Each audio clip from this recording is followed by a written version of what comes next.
ప్రజలకందరికీ ఇచ్చినటువంటి హామీలన్నీ అమలు చేశామనేటువంటి రీతిలో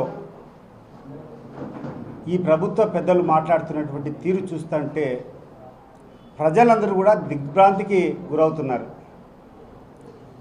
ముఖ్యంగా ఎన్నికల ముందు వాళ్ళ మేనిఫెస్టోలో ఇచ్చినటువంటి అనేక అంశాలతో పాటు వాళ్ళకు ప్రాధాన్యత ఉంది, అన్నిటికంటే టాప్ ప్రయారిటీ ఇది అని చెప్పేసి సూపర్ 6 అనేటువంటి వాగ్దానాలు, ఇది మా ఫస్ట్ ప్రయారిటీ అని చెప్పేసి ఈ ప్రభుత్వం ఈరోజు అధికారంలోకి వచ్చినటువంటి ప్రభుత్వం ఎన్నికల ముందు ఇచ్చినటువంటి ప్రియారిటీలో సూపర్ 6 అనేది ఇచ్చినటువంటి విషయం ఒకసారి గుర్తు చేస్తున్నాను. ఈ సూపర్ 6లో ఇప్పటి వరకు అన్నీ అమలు చేసినాము, ఏదో ఒక్కటి అమలు కాలేదు, అది కూడా ఈ రాష్ట్రాన్ని అమ్మాల్లో ఏదో అన్నట్టు ఇటీవల అచ్చెన్నాయుడు చెప్పినటువంటి స్టేట్మెంట్ చూశారు. కొన్ని సందర్భాల్లో చంద్రబాబు నాయుడు కూర్చొని ఇంకా సూపర్ 6 గురించి ఎవరైనా మాట్లాడితే ఇంకా నాలుక ఏదేందో అని చెప్పేసి ఆయన తప్పించుకునేటువంటి ప్రయత్నం చేశారు. మళ్ళా ఈ యొక్క పత్రికా విలేకరుల సమావేశం ద్వారా మళ్ళీ ఒకసారి గుర్తు చేస్తున్నాము ఈ రాష్ట్ర ప్రజలకు, ముఖ్యంగా చంద్రబాబు నాయుడుకు, లోకేష్కు, పవన్ కళ్యాణ్కు ఇవన్నీ ఒకసారి గుర్తు చేద్దామని చెప్పేసి ఈ ప్రెస్ మీట్. మీరు ఇచ్చినటువంటి ఈ యొక్క సూపర్ 6లో వన్ ఆఫ్ ది సూపర్ 6 హామీ ఏంటంటే ఈ రాష్ట్రంలో ఉన్నటువంటి యువతకు అందరికి కూడా ఉద్యోగాలు కల్పిస్తాము. ఉద్యోగాలు కల్పించినటువంటి పరిస్థితులు ఉన్నప్పుడు ప్రతి ఒక్కరికి కూడా నెల 3,000 రూపాయలు నిరుద్యోగ భృతి ఇస్తామని ఇచ్చినటువంటి హామీ అమలైందా లేదా ఒకసారి ప్రతి ఒక్కరు కూడా ఆలోచన చేయాలి. మిమ్మల్ని కూడా అడుగుతున్నాం. సో మీలో కూడా చాలామంది ఎంప్లాయ్మెంట్ లేని ఇచ్చారా, ఏమన్నా హామీ ఏమన్నా అమలైందా ఒకసారి ఆలోచన చేసుకోండి.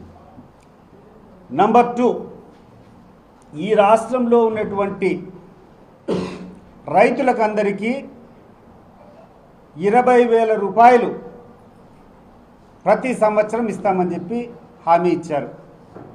మరి రైతులకు ఏమైనా ఈ రోజుకి ₹1 వచ్చిందా లేదా అనేటువంటి విషయాన్ని ఈ యొక్క పత్రికా విలేకరుల సందర్భంగా ఈ రాష్ట్ర ముఖ్యమంత్రికి, లోకేష్కు, పవన్ కళ్యాణ్కు గుర్తు చేస్తున్నా నేను. ఇచ్చినారా మీరు? ఈ రాష్ట్రంలో ఉన్నటువంటి మహిళలకందరికీ ఫ్రీ బస్ అన్నారు, ఫ్రీ బస్ ఇచ్చినారా మీరు? ఈరోజు ఏమైనా మహిళలు ఎక్కడంటే అక్కడికి ఎక్కితే బస్సులో ఎక్కితే ఫ్రీగా వాళ్ళకి డెస్టినేషన్స్ వాళ్ళ గమ్యాలకు పోయేటువంటి పరిస్థితి ఉందా? ఇవి కాకుండా మీరు చెప్పింది 50 సంవత్సరాలు దాటేటువంటి బీసీలు కానీ, ఎస్సీలు కానీ, ఎస్టీలు కానీ, మైనారిటీలకు సంబంధించినటువంటి వ్యక్తులు ఎవరైనా ఉన్నా కూడా 50 సంవత్సరాలు దాటిన వెంటనే పెన్షన్ ఇస్తామని చెప్పారు. ఇచ్చినారా అని చెప్పి నేను అడుగుతున్నా. అంతో ఇంతో మీరు అమలు చేసేటువంటి కార్యక్రమాలు ఒకటి ఏంటంటే గ్యాస్ సిలిండర్ అన్నారు, సంవత్సరానికి 3 సిలిండర్లు అన్నారు. 3 సిలిండర్లో 1 సిలిండర్ ఇచ్చినారు, 2వ సిలిండర్ ఇంతవరకు 20% కూడా పడలే. ఫస్ట్ సిలిండర్కి సంబంధించినటువంటిది కూడా మీరు ఏ గ్రామానికి కావాలంటే ఆ గ్రామానికి మేము వచ్చేదానికి రెడీ, ఆ ఊర్లోకి పోదాం అనేటువంటి మహిళలను అడుగుదాం. ఈ యొక్క స్కీమ్ 50% మించి ప్రజలకు వచ్చిందా లేదా ఒకసారి మీరు రెడీ అయితే మేము రెడీగా ఉన్నాం.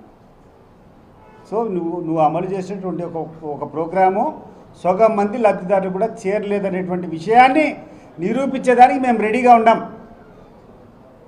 రెండవది, ఇటీవల 1 సంవత్సరం 2 నెలల గ్యాప్ తర్వాత వైఎస్ఆర్ కాంగ్రెస్ పార్టీ శ్రేణులంతా కూడా జూన్ 4వ తారీఖున ఏ రోజైతే తెలుగుదేశం పార్టీ అధికారంలోకి వచ్చిందో ఆ రోజును మళ్ళీ గుర్తు చేస్తూ ఆ యొక్క దినాన్ని మేము ఒక బ్లాక్ డేగా ప్రకటించి మేము రోడ్డు మీదకి వచ్చి నువ్వు చెప్పినటువంటి హామీలన్నీ అమలు చేయలేదంటే ఆ రోజు ఇంకా బాగాలేదని చెప్పేసి తల్లికి వందనం అనేటువంటి స్కీమ్ని మీరు లాంచ్ చేశారు. దాంట్లో కూడా ఈ రోజుకి అనేక మందికి రాలే. వాళ్ళకి ఎవరైనా మాట్లాడి నాకు తెలిసి 60-70% దాంట్లో వచ్చినా, మిగతా వాళ్ళకు 30-40% ఇంతవరకు రాలే. వాళ్ళు మళ్ళీ అప్లై చేస్తూ ఉంటే వాళ్ళకి ఎటువంటి జవాబు లేదు. ఇన్ని ల్యాప్సెస్ పెట్టుకొని నువ్వు ఇచ్చినటువంటి 6 హామీల్లో 4 హామీలు అసలు దాని జోలికే నువ్వు ఎంటరే కాల. 2 హామీలు నువ్వు అంతో ఇంతో అమలు చేసినావు. దాంట్లో కూడా పూర్తి సాటిస్ఫాక్షన్ కానీ లేకుండా అంటే అర్హత ఉన్నటువంటి ప్రతి ఒక్కరికి చేరడం కానీ జరగల. ఇంత వైఫల్యాలు జరుగుతూ ఉంటే ప్రతిపక్షంగా మా పాత్ర ఏంది, ప్రతిపక్షంలో ఉన్నటువంటి మా పాత్ర ఏంది అని చెప్పి నేను చంద్రబాబు గారిని, లోకేష్ను, ఆ తర్వాత పవన్ కళ్యాణ్ అడుగుతున్నా. నేను as opposition party what is our role? ఈ యొక్క ప్రజల యొక్క కష్టాలు సుఖాలు ఉండేటప్పుడు వాళ్ళ తరపున పోరాడాల్సినటువంటి ధర్మం మాకు ఉందా లేదా?